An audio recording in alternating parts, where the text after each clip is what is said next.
I know without question that the unbidden orbs of light that came to me brought words from God.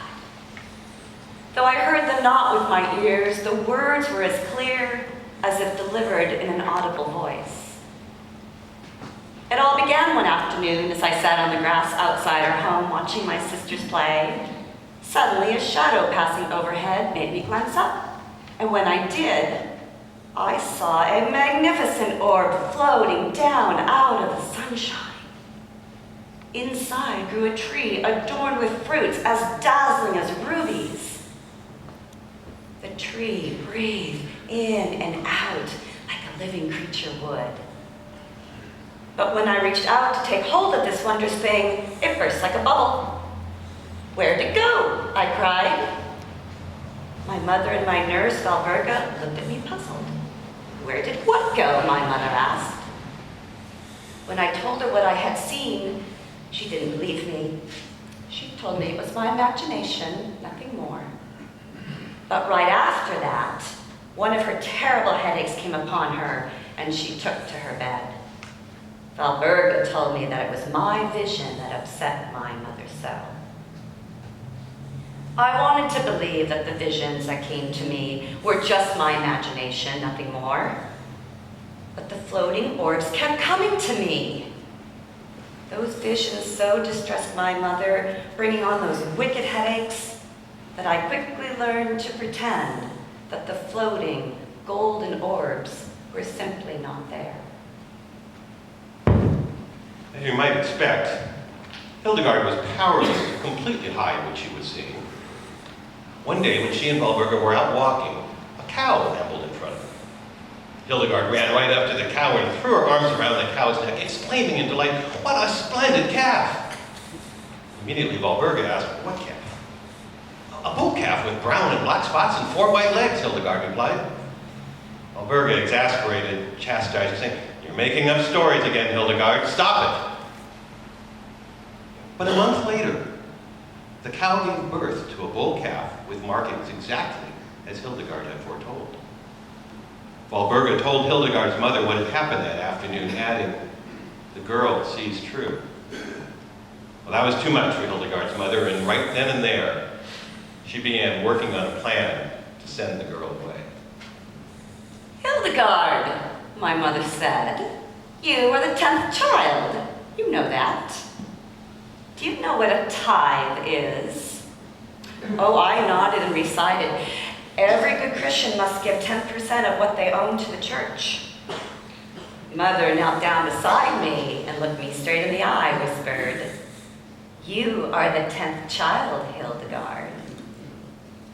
What on earth was she telling me? Soon after, Hildegard was given as a companion to Jutta von Spanheim, a noblewoman who had rejected the normal life of a young woman, choosing instead to live as an anchoress in a cell attached to the cloister at St. Disbad. As an anchoress, Jutta was obliged to remain in her cell until death. Taking the 8-year-old Hildegard with her, they entered the cell in a rite that contained the hymns and responses of the burial service. I was there, and I watched it happen. After the ceremony, the entrance to the cell was sealed with brick and mortar. A small window through which they could speak to visitors and through which life's necessities were passed was their only connection to the outside world.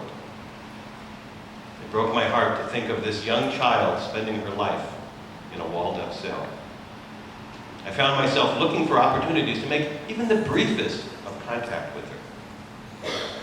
In those stolen moments when Hildegard and I whispered through that window, our lives became forever bonded. During my time in the anchorage, Volmar was my shining sun, my guardian angel, offering me the most precious gift of all, contact with the outside world. He fed my insatiable hunger with books from the scriptorium and brought me tender young plants dug up from the 4th floor. Such a boy. In the spring, he passed seedlings and medicinal herbs through the window with instructions on how to nourish them in our tiny garden. I knew only too well the plight of a young child in this environment because I too had been sent here at an early age. It was not until I was assigned to the scriptorium, where I could spend my days among the beautifully transcribed and illustrated volumes, that I found myself settling in. From that time on, a measure of contentment guided my days. But I longed for Hildegard to find that same contentment. We remained in that walled-off cell, Wouter and I, for the next 30 years, until Wouter's death and I was finally able to escape my prison. When Wouter died, they could keep me no longer, for Wouter's vows were not my vows. As soon as they broke through the walled-off doorway, I burst out of the gates and made for the forest, where I felt myself renewed, greening like a willow in the spring. I was 38! But it was as if a second youth had come upon me, melting away those sad years locked in the anchorage. I swung my arms wide, longing to embrace the entire forest. God is not just in heaven, God is in every living thing, I cried. Oh, fire of the Holy Spirit. Life of the life of every creature. Holy are you in giving life to forms. Oh, this path. Penetrating into all places in the heights on earth. And in every abyss you bring and bind all together. Oh, this path. From you clouds fly, air flows. Rocks have their humors, rivers spring forth from the waters, and earth wears her figure of green. Oh,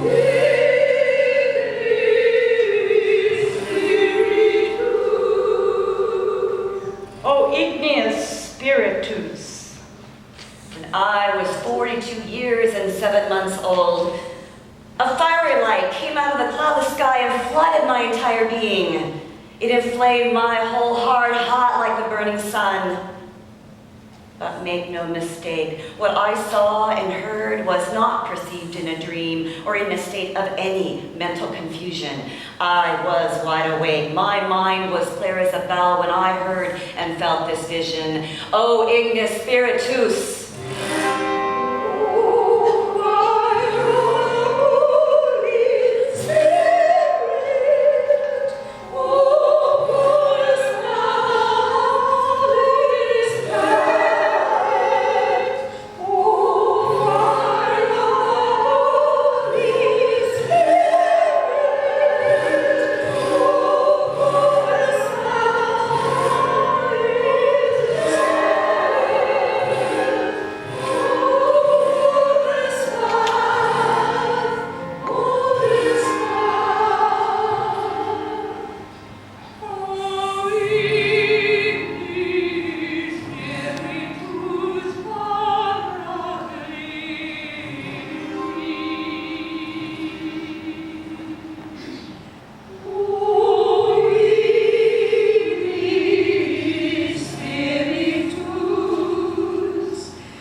The words that came to Hildegard through the light were, I am the living yet obscure light. It is my pleasure to enlighten whom I wish and on whom I have searched out in order to show wonders beyond the people of old. Although I did see and hear this, I was filled with doubt and refused to write for a long time, not out of obstinacy, but as an office of humility. It was not until I lay on a bed of sickness, struck down by God's lash, that I set my hands to write. But as I did, I knew I was not the composer, but merely the conduit as this new creation poured out of me. In the letters and the books that I transcribed for Hildegard, she left a record of the mystical visions which formed her understanding of the universe. The words she gave me to write down usually began with, "The living light saith." Living light was her name for God. Now, at 82, I am at the end of my life. But since I was a small child, my soul has beheld the brightness of this light.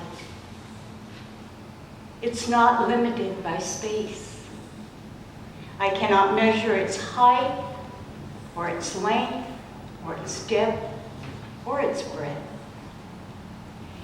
Its name, which has been given to me, is shade of the living light. And with that brightness, I often see another light. And sometimes when I see that light, all pain and sorrow seems lifted from me, and I am once again a young, simple girl, an old woman no more.